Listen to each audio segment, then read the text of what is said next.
Howdy folks, hope you've all had a great weekend and welcome back to Mingles with Jingles. This week, once again, sponsored by Nordpass. I'm sure you all know the deal by now. You can get 50% off a 2-year Nordpass premium plan plus an additional 1 month for free, completely risk-free with Nordpass's 30-day money-back guarantee. Head over to nordpass.com/jingles and use code JINGLES to get this deal. Keep those passwords safe and organised.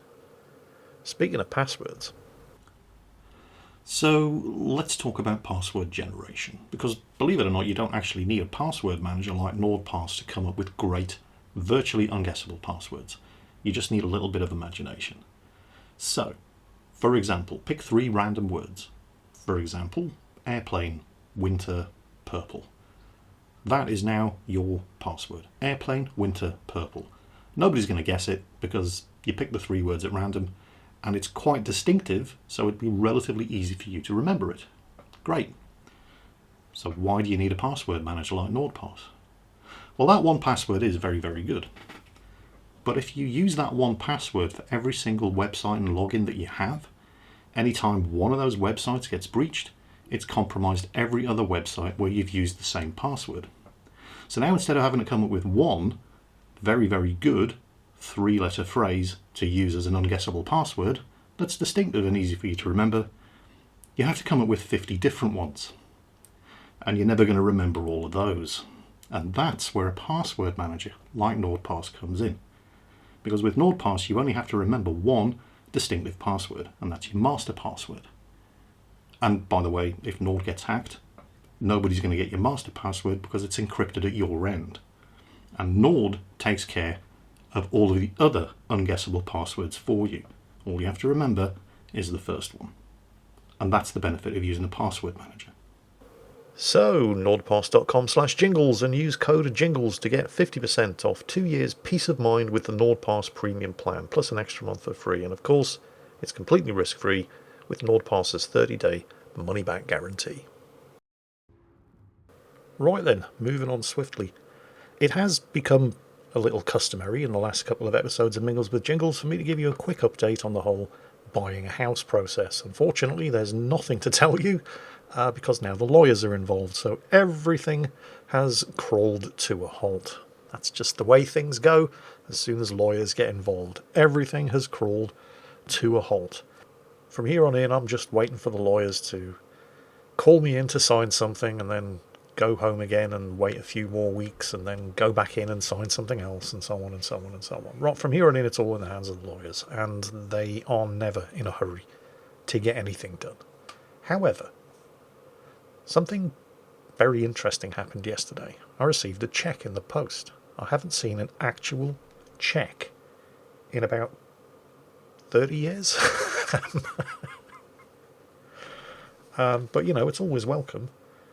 This check was from HM Revenue and Customs, HMRC. They're like the British equivalent of the IRS in the USA. The fact that they were sending me a check marked repayment was not entirely unexpected. I should probably explain.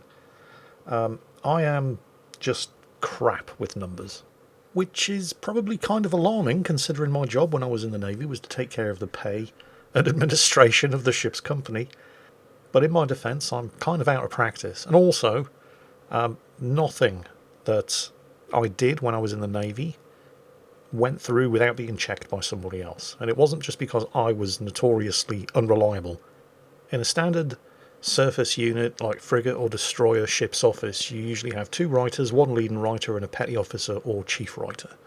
Everything the writers did gets checked by the leading writer, and then gets passed to the PO writer, the petty officer or chief, for him to sign off on and also check. Everything the leading writer did got checked by the senior rate, the petty officer or the chief. You know, everything gets checked by somebody else.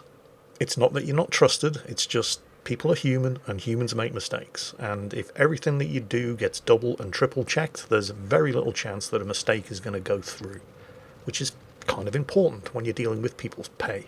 That's just the way things were done. Now, upon retiring from the Navy, for my first few years of doing this whole YouTube gig, I wasn't earning enough money, even taking into account my Navy pension on top of the money that YouTube was paying me. I wasn't actually earning enough money to pay tax. This is something that usually comes as a big surprise to the American members of my audience. Here in the UK, there's a lower limit that you can earn before you start paying taxes. Now, thankfully, it's been a couple of years since I was in that situation, so I'm not entirely sure what the lower limit was, but I've looked it up, and it seems to be more or less the same since I wasn't paying taxes. But at the moment, here in the UK, you can earn up to £12,750 a year, and providing you earn less than that, you won't pay any taxes. If you earn more than that, you go onto the basic rate of tax, and anything over that £12,570 is taxed at 20%, up to £50,270. If you earn more than that, you go onto the higher rate of tax, which is 40%. But you're only taxed on what you earn over that £50,271. There's an even higher rate. It's called the additional rate, and yeah, I'd like to say I'm paying that, but no. I wish.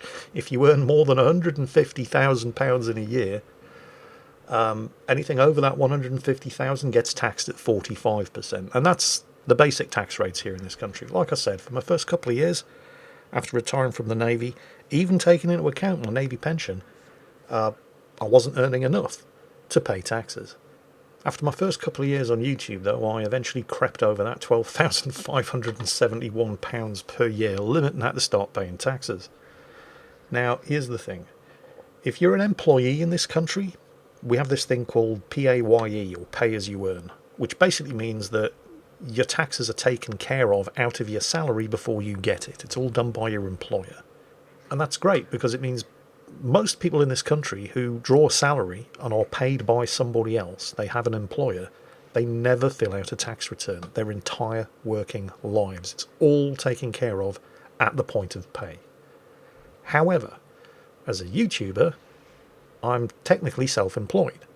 So I didn't have an employer to pay me and take care of my taxes at the point of pay. I had to start doing my own tax returns. And here's the thing about taxes. It doesn't matter whether you live in the UK, the USA, or anywhere. The government has no sense of humour whatsoever when it comes to taxes. If you mess them up, you are in the shit. And I really didn't want to mess them up. So I hired an accountant. Now, I don't want you getting the wrong idea. I realise I have an accountant. Sounds like all la-di-da and official and business-like, but, you know, it's not like I'm going for long business lunches every week when I go over my offshore accounts or anything. Once a year, I send all of my paperwork to an accountancy firm, and they do my tax return for me. Right, that's it. I pay them a small fee, and it's worth it for the peace of mind of knowing that my taxes are going to be done properly, and I'm not going to go in the shit with the government. Well, anyway, as a self-employed businessman, sounds very special, but really it's not. It turns out there are a number of things that I can actually claim as business expenses. For example, the rooms that I rent in the place where I live, one of them is used exclusively for recording and processing and editing and uploading video.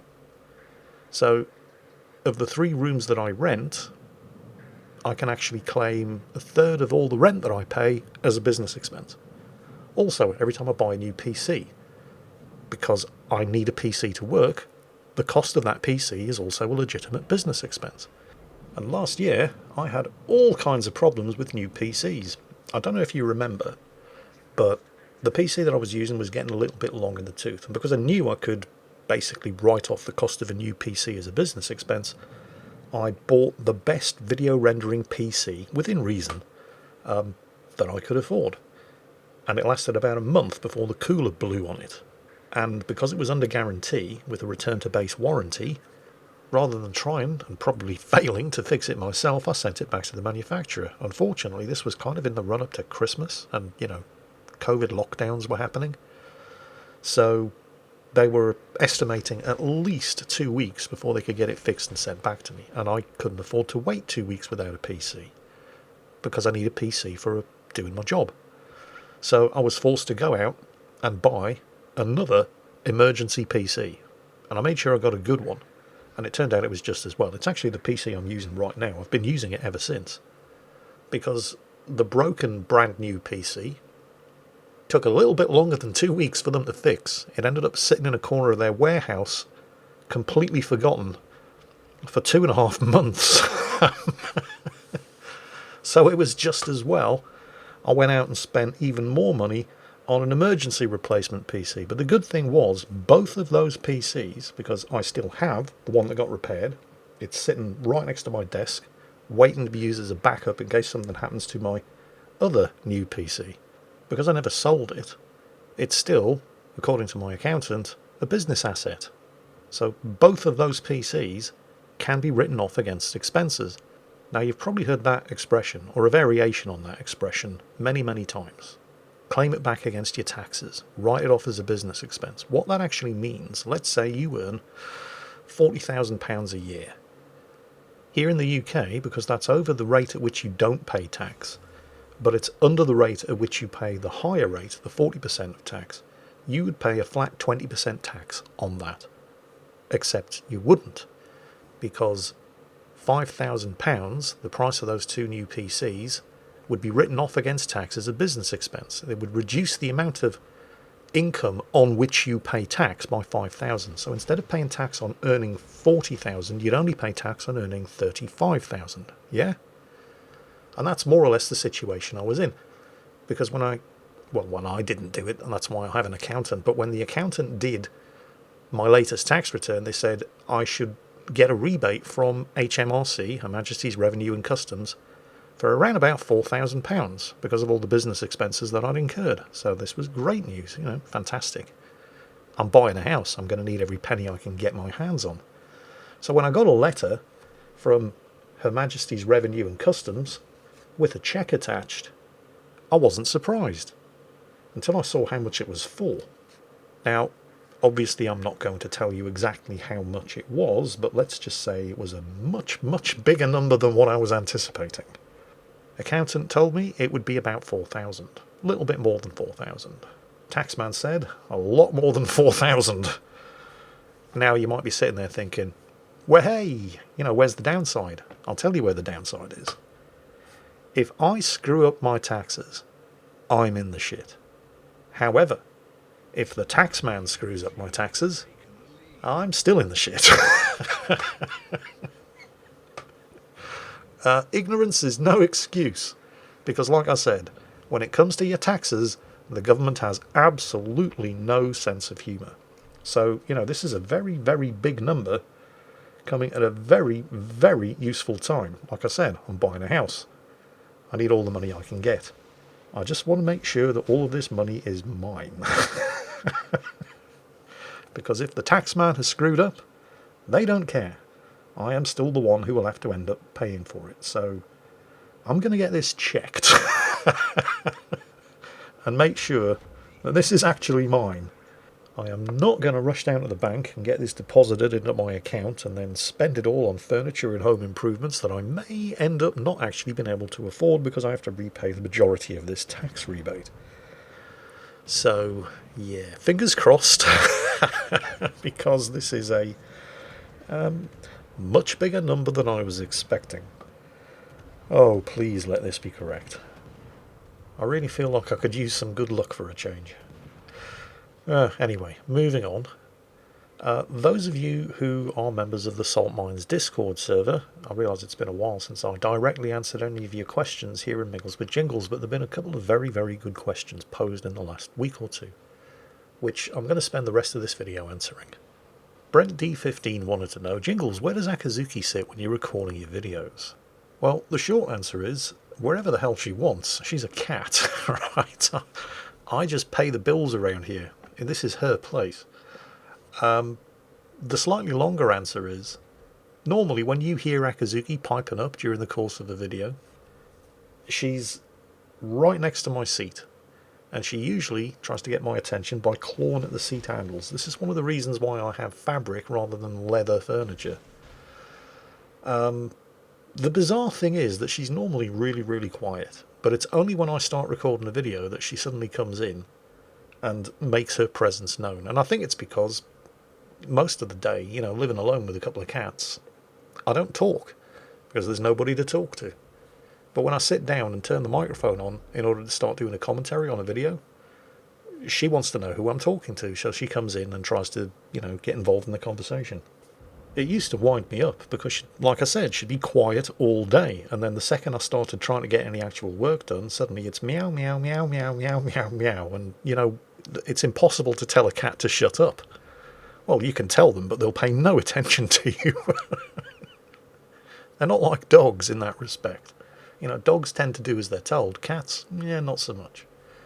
So it used to be really, really annoying until I decided to, what the hell, just go with it and make her part of the video, because she ain't going to shut up until she's ready to shut up, so I may as well use it. Also, and to my great shame, I completely forgot, but it was her 3rd birthday this week. She was born on the 20th of January 2019. She's now 3 years old. Hopefully that means she's finally going to stop growing, because she's turning into a big old unit, and she's not cheap to feed. Maine Coons are unlike most other breeds of cats. Most cats, they reach full size by the time they're a year old. Maine Coons, they will keep growing until they're at least 3, and possibly even until they're 5. So she may still have another 2 years of growing to do, but I hope not. she's a big old unit already. She's not like Juicy, my ginger cat.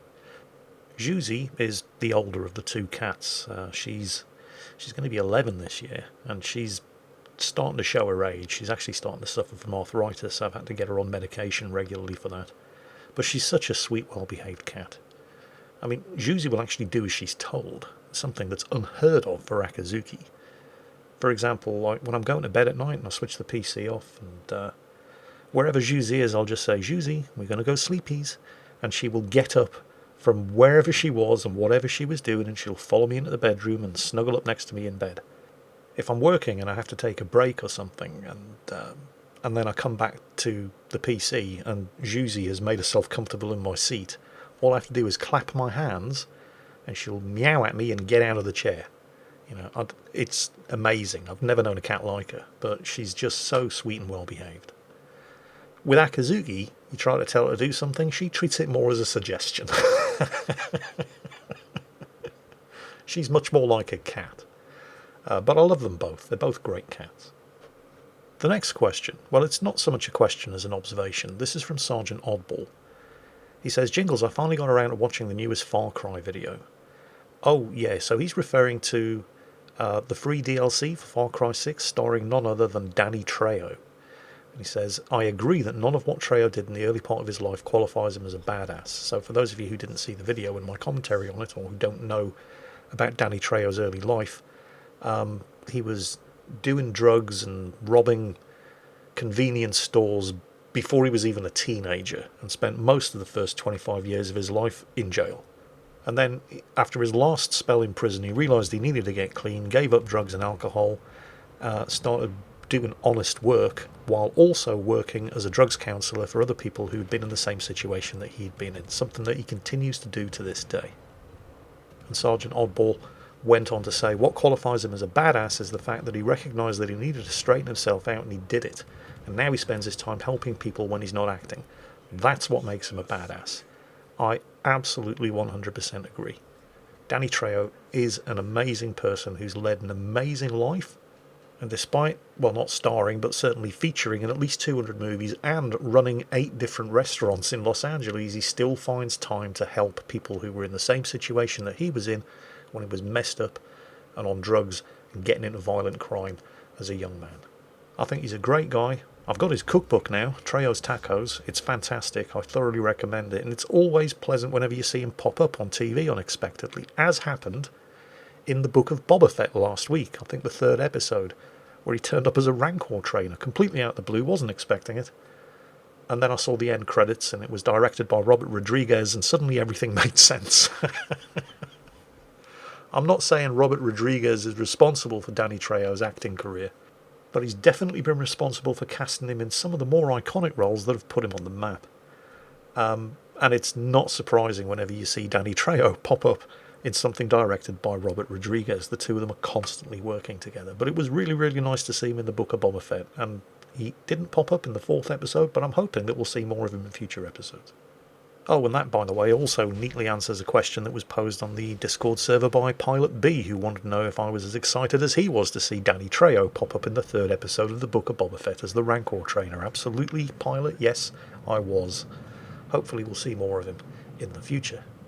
And the final question that I have time to answer this week came from Basement Jesus. This is actually a question that I have answered before, but it was years ago, so there's no harm in doing it again. He heard in an episode of Mingles with Jingles that I don't have a driving licence and wanted to know why.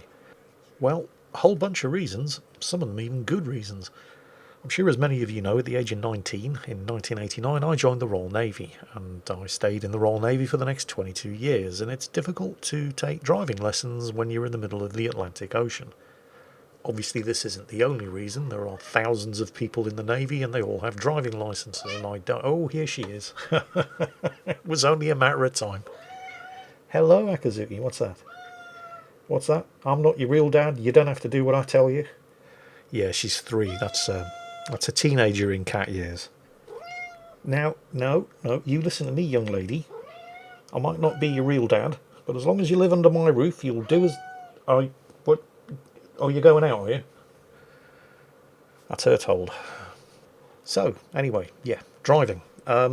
Just being in the Navy is no excuse. There are tens of thousands of people in the Navy, and most of them have driving licences, so why don't I? Well, convenience for one thing. Because when I was in the Navy, anytime I went home on leave, the Navy provided a travel warrant, which entitled me to free rail travel. And Britain does have very, very good public transport. Well, okay, but everybody else in the Navy's in the same situation, and yet the majority of them chose to take driving lessons, buy a car, and then get home under their own steam. And at the same time, under the same system, were able to reclaim the cost of their fuel. So what made you different? Well, as I mentioned a couple of weeks ago in Mingles with Jingles, when I was young and stupid in my first 7 or 8 years in the Navy, I ran up a colossal amount of debt, spending money on things that I couldn't possibly afford. Oh, hello, she's back. I think I need to feed her again. Are you hungry? Is that what it is? You need feeding again? Because you're a strong, independent kitty who don't need no man until it comes to feeding time, yeah? I'm just going to pause this while I go and feed her. Right, I'm back. She's finally shut up. It turns out she was hungry. But anyway, like I was saying, I ran up a stupid amount of debt. And in order to get myself out of debt, I had to go to the bank. The bank bought up and consolidated all of my debts and then came up with a figure that I could comfortably pay off every month. A figure that left absolutely no space for extravagances like a brand new car, motor insurance, fuel, all that sort of stuff. And it took me 10 years to pay off those debts that I incurred when I was young and stupid, at the end of which I'd gotten used to not having a car, with all of the expenses that entails, and I'd gotten used to living without spending a whole bunch of money, which is why, instead of suddenly starting to spend a whole bunch of money again once I'd paid off all those debts, I just carried on living at the normal rate and instead started saving my money, which was why I was able, after 15 years or so, at the ripe old age of 51, able to have enough money saved up to put the 50% deposit down on buying my first home. And that's why I never got a driving licence. I couldn't afford one and ended up not needing one. Plus, when you've got a good friend like Eddie, anytime I do need to drive anywhere, he takes me. Because everybody needs a good friend like Eddie. And that is about all I have time for today. I hope you've enjoyed it. I hope you've all had a great weekend. And as always, take care, stay safe, and I'll catch you next time.